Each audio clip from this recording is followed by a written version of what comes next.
ایسے ہو جائیں، اس وقت اللہ امتحان لیتا ہے کہ اب یہ کیا کرتا ہے۔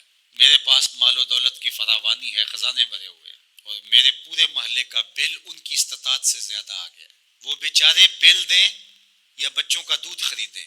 اب امتحان آیا تھا سیٹھ صاحب کا، اب امتحان آیا تھا امیر شہر کا، اب امتحان آیا تھا اس دولت مند کا۔ امام شافعی فرماتے ہیں نقص اموال کا مفہوم یہ ہے، اللہ اب پرکھتا ہے کہ اب یہ تجوریاں کھولتا ہے یا اب یہ موقع سے فائدہ حاصل کر کے مزید دولت اکٹھی کرتا ہے۔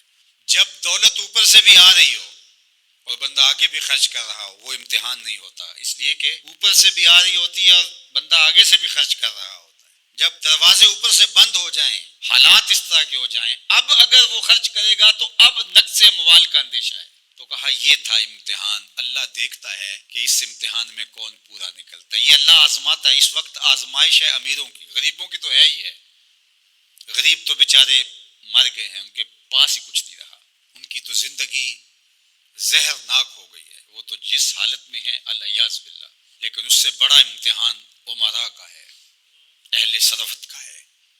یہ ہے ابتلا جو امام شافعی فرماتے ہیں۔ فرمایا اس موقع پر نفلی خیرات کر کے وہ اپنے بھائیوں کو، رشتہ داروں کو، گلی محلے کے لوگوں کو اب کیا وہ مدد کر کے ان کو مشکل سے نکال سکتے ہیں، اور اب وہ نکالیں گے تو انہیں خود بھی ڈر ہے کہ ہم بھی کمزور ہو جائیں گے، ہم بھی ان کی لائن میں کھڑے ہو جائیں گے۔